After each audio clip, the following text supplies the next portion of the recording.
Classification of organic compounds जो third audio था वो हम कंटिन्यू करेंगे।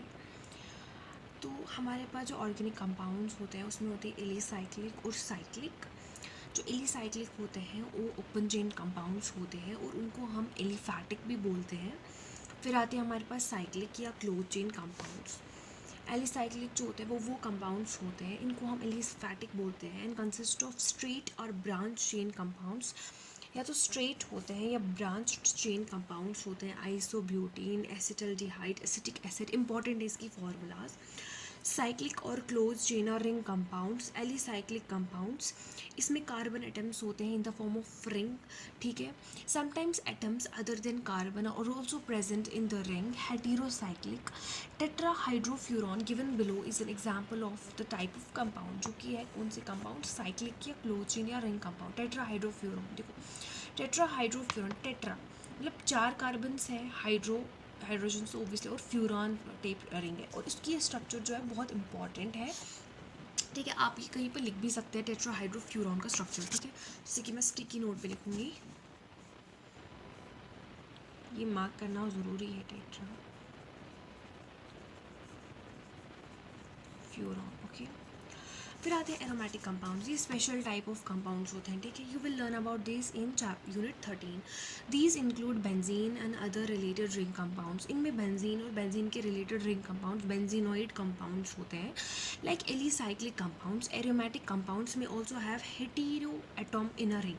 ये बोल रहा है जैसे हमने एलिसाइक्लिक कंपाउंड्स में भी देखा कि उनमें एक अलग डिफरेंट तरह का एटम प्रेजेंट था रिंग में, तो जो हमारे पास एरोमेटिक कंपाउंड्स इनमें भी हेटेरो एटम हो सकता है रिंग में। Such compounds are called heterocyclic aromatic compounds. Some of the examples of various types of aromatic compounds are, अब examples क्या है aromatic compounds की, benzenoid aromatic compound, non benzenoid compound। देखो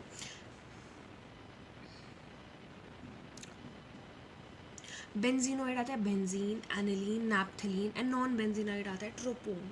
ये इंपॉर्टेंट है। बेंजीनोइड मतलब जो बेंजीन रिंग होगी, और नॉन बेंजीनोइड होगा ऑब्वियसली जिसमें बेंजीन रिंग नहीं होगी। तो इसमें नॉन बेंजीनोइड कंपाउंड जो है वो एरोमेटिक कंपाउंड है। ये एरोमेटिक इन नेचर है बट ये नॉन बेंजीनोइड है। इसका स्ट्रक्चर याद होना चाहिए, ठीक है। जो नॉन बेंजीनोइड है उसमें ट्रोपोन आता है, ठीक है। तो चलो अब हम जाते हैं हेटेरोसाइक्लिक कंपाउंड्स पे। फ्यूरॉन, थायोपीन, पाइरिडीन, ये भी हेटेरोसाइक्लिक एरोमेटिक कंपाउंड्स है, ठीक है। जैसे कि वो नॉन बेंजीनोइड एरोमेटिक थे, ये हेटेरोसाइक्लिक है, ठीक है। देखो ये रिंग में ही ऑक्सीजन मिला हुआ है, फ्यूरॉन में, थायोफीन में, पाइरिडीन में, इनके स्ट्रक्चर्स बहुत इंपॉर्टेंट है। Organic compounds can be classified on the basis of functional group into families and homologous series. Functional group, अब functional group एक एटम हो सकता है या ग्रुप ऑफ एटम्स होता है जो कार्बन की चेन के साथ जब अटैच्ड होता है ना, वो उसकी केमिकल प्रॉपर्टीज़ को डिफाइन करता है। It's responsible for characteristic chemical properties of the organic compounds. जो इसकी एग्जाम्पल्स हैं वो है hydroxyl group, aldehyde and carboxylic acid group, right. इनकी एग्जाम्पल्स क्या है, hydroxyl group, OH group, aldehyde group and carboxylic acid group. ये फंक्शनल ग्रुप्स है, we are well aware of these groups. Homologous series, a group और a series of organic compounds each containing a characteristic functional group. तो क्या होता है, homologous series मतलब एक series होगा और हर किसी उसमें से जो हर कोई कंपाउंड होगा ना उसमें एक ही फंक्शनल ग्रुप होगा, तो उस मेंबर्स को बोलते हैं होमोलॉगस, और सीरीज़ को बोलते हैं homologous series. The members of homologous series can be represented by a general molecular formula and the successive members differ from each other by the molecular by CH2 unit. जो ये जो members हैं homologous series उनको हम represent करते हैं general molecular formula से, और उनको जो सक्सेसिव मेंबर्स है वो डिफ्रेंशिएट होते हैं आपस में CH2 से, या हम कहेंगे 14 एटॉमिक मास से, ठीक है। तो CH2 यूनिट याद रखना कि होमोलॉगस सीरीज़ में जो कंपाउंड्स होते हैं वो आपस में CH2 यूनिट से डिफ्रेंशिएट होते हैं। There are a number of homologous series of organic compounds, some of these are alkanes, alkene, alkyne, halo alkene, alkanols, alkenones, alkanoic acid, amine. It's also possible that a compound contains 2 or more identical और different functional group. ये भी possible हो सकता है compounds में ना, 2 similar भी हो सकते हैं या डिफरेंट फंक्शनल ग्रुप हो सकते हैं। This give rise to polyfunctional compounds, ठीक है। तो नॉमेनक्लेचर अब देखते हैं ऑर्गेनिक कंपाउंड का। अब देखो मैं नॉमेनक्लेचर तो नहीं पढ़ाऊँगी बट लाइक जो ये बॉक्सेस हैं ये बहुत इंपॉर्टेंट है, तो इसको बताऊँगी। पहले मैं पहले मैं बॉक्सेस क्लियर करती हूँ, तो मे बी मुझे लगा तो फिर एनसीईआरटी भी रीडिंग कर लेंगे हम, ठीक है। कॉमन और trivial names of some organic compound, जैसे CH4 मीथेन, ठीक है, ये तो पता ही है। उसके बाद C4 चार है, और N ब्यूटेन है, N ब्यूटेन नॉर्मल ब्यूटेन, ठीक है। उसके बाद आइसोब्यूटेन देखो तुम। उसके बाद नियोपेंटेन, ठीक है, एक कार्बन है नियोपेंटेन। मैं आइसो का कैसे स्ट्रक्चर समझाऊँ तुम लोगों को, जैसे कि CH3 एक नॉर्मल चेन में रखो, और फिर बीच वाले CH3 के नीचे CH3 रखो, तो हो गया ब्यूटेन, आइसोब्यूटेन। बट अगर आप बीच वाले CH3 के साथ एक और CH3 वो तो रखोगे, और दूसरा भी रखोगे ऊपर की तरफ, तो नियोपेंटेन बन जाता है। एन प्रोपाइल अल्कोहल, देखो नॉर्मल प्रोपाइल अल्कोहल, फॉर्मल्डिहाइड, ठीक है। असीटोन, असीटोन की क्या है, CH3 C double bond OCH3। कल को ए छोटे छोटे फॉर्मूलाज में गलती होती है। CH3 C double bond OCH3, chloroform CHCl3, acetic acid CH3COH, benzene C6H6, अनिसोल C6H5OCH3। मतलब जब बेंजीन रिंग के साथ OR लगा होगा ना, तो उसको आप एनिसोल कहते हो। एनिलीन मतलब NH2, और बेंजीन रिंग के साथ अगर COCH3 लगा होगा ना, acetophenone. Ethyl methyl ether, ether के साथ पहले इथाइल, पहले मिथाइल, फिर इथाइल, ईथर में असिटोफिनॉन मतलब बेंजीन रिंग के साथ COCH3। ये बहुत इंपॉर्टेंट है। अब देखो इसमें भूल क्या जाता है, मुझे लगता है कहीं ना कहीं एसीटोन आप मार्क करें, CH3 C double bond OCH3, anisole C6H5OCH3, और असिटोफिनॉल, ठीक है, C6H5 C double bond OCH3, और एनिसोल क्या है, सी बेंजीन और OR, ठीक है। ये इंपॉर्टेंट है, और ये सारे जो है ये कॉमन नेम्स हैं, ठीक है। अब IUPAC नेम्स देखते हैं हम। Methane CH4, ethane C2H6, propane, butane C3C4, pentane का C5, हेक्सेन का C6, हेप्टेन का C7, ऑक्टेन का C8, नॉनेन का C9, डेकेन का C10। आइसोसेन और ट्रायोकॉन्टेन, देखो ये बहुत इंपॉर्टेंट है, मे बी इसमें कल को क्वेश्चन आ सकता है। आइसोसेन C20, ट्रायाकॉन्टेन, ठीक है। वेट, आइसोसेन मतलब 20, कार्बन नंबर 20, ट्रायाकॉन्टेन मतलब 30। देखो अगर आइसोसेन है ना, सॉरी फॉर दिस,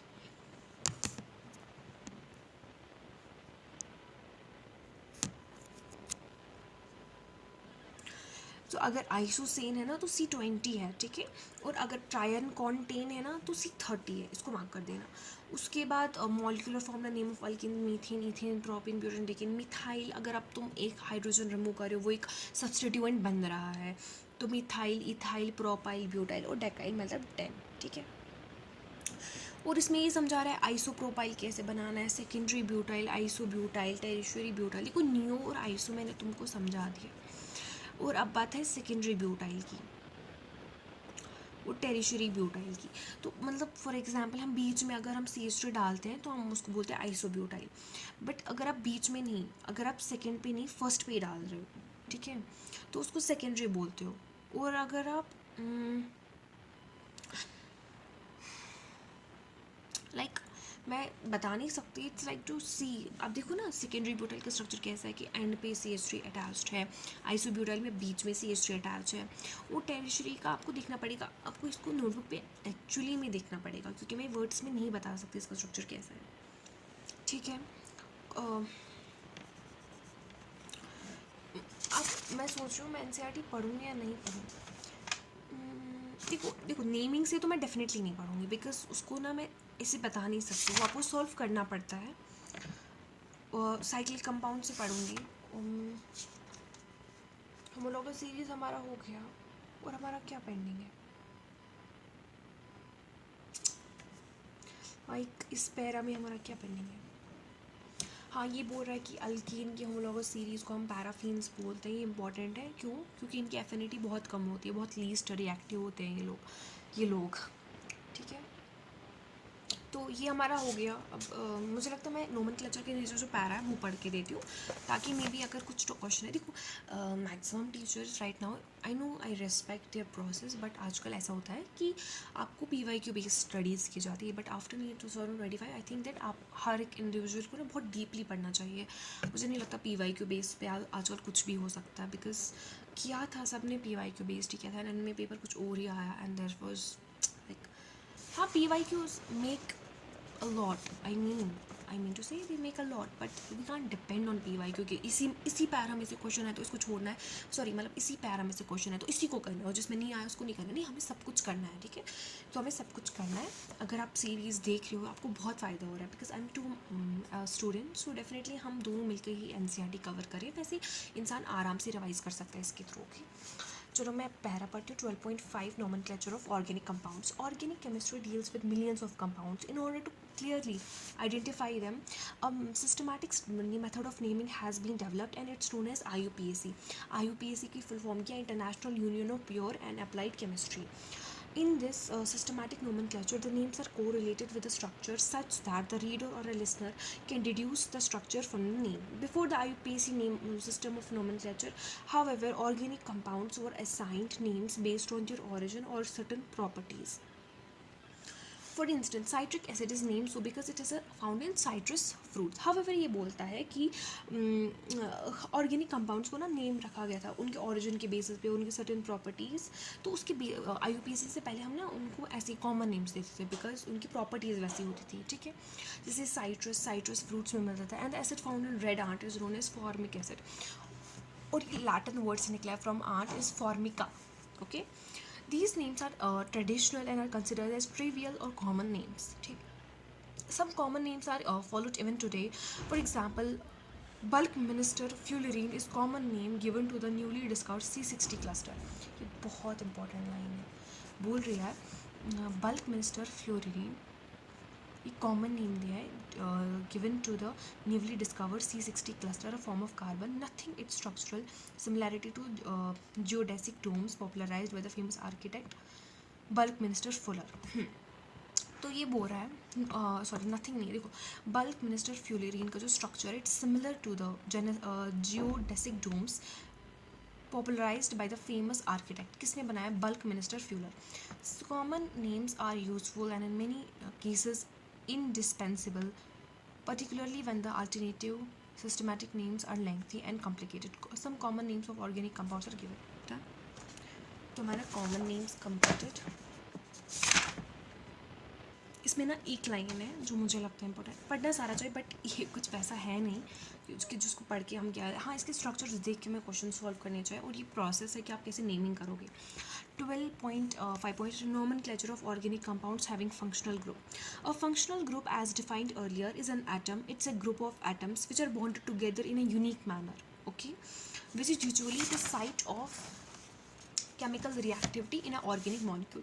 क्या बोल रही है NCERT? फंक्शनल ग्रुप जो होता है ये एक एटम होता है या एक ग्रुप ऑफ एटम्स होता है जो आपस में बॉन्डेड होती है यूनिक मैनर में, और ये जब किसी ऑर्गेनिक कंपाउंड्स के साथ लिंक्ड होता है ना, it's a site of chemical reactivity in an organic molecule, ठीक है, क्लियर। और प्रायोरिटी को ऑर्डर इंपॉर्टेंट है, लाइक कार्बोक्सिलिक एसिड की सबसे ज़्यादा प्रायोरिटी है, फिर सल्फ्यूरिक एसिड की, उसके बाद COOR अल्काइल ग्रुप, फिर COCl की, फिर CONH2 की, फिर CN की, HCO COOH NH2 CC triple bond C। ये बहुत इंपॉर्टेंट है, आप प्रायोरिटी हमेशा याद रखो। अब देखो मैं इसमें आपको थोड़ा सा बेसिक समझाती हूँ, लाइक हमें पता है कार्बोक्सिलिक एसिड की SO3H से ज़्यादा होती है, ये तो बेसिक है, ये तो पता है। अब देखो क्या भूल जाता है, हमें पता होनी चाहिए कि C डबल बॉन्ड OR की जो प्रायोरिटी है वो C डबल बॉन्ड OCl के साथ ज़्यादा है, ठीक है। C डबल बॉन्ड OCl से ज़्यादा किसकी प्रायोरिटी है? C डबल बॉन्ड OR, और उस COCl की किससे ज़्यादा priority? C double bond ONH2, ठीक है, ये इंपॉर्टेंट है।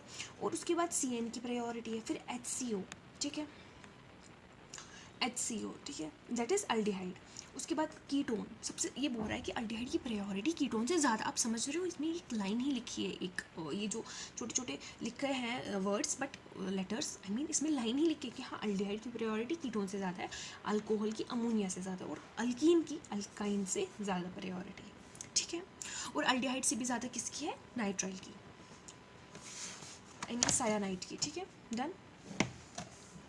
बाकी अभी स्ट्रक्चर्स देख लो, alkene, alkene, alkyne, arenes, halides, alcohol, aldehyde, ketone, nitrile, C triple bond N, cyanide बोलते हैं, ether, ROR, carboxylic acid COH। Ether मुझे भूल जाता है, मुझे लगता है आप लोगों को भी भूलता होगा, maybe, but the thing is ROR। Ester COOR, इसमें कंफ्यूजन मुझे हो जाता है. ईथर जो है that's ROR, ester COR, acyl halide COX, amines NH2, amide CONH2, CONHR, CONR2, nitro compounds NO2, sulphonic acid SO3H. अब एसाइल हैलाइड्स क्या होते हैं? C double bond OX. ठीक है, ये इंपॉर्टेंट है क्योंकि ये थोड़ा सा नया टर्म लगता है हमारे दिमाग को, क्योंकि हम ज़्यादा इस पर क्वेश्चन नहीं देखते. तो C डबल बॉन्ड OX जो है that is acyl halide, ether ROR और ester C double bond OR. ठीक है, क्लियर. अब नॉमेनक्लेचर ऑफ बेंजीन है. Okay, let's move to next audio. Thanks.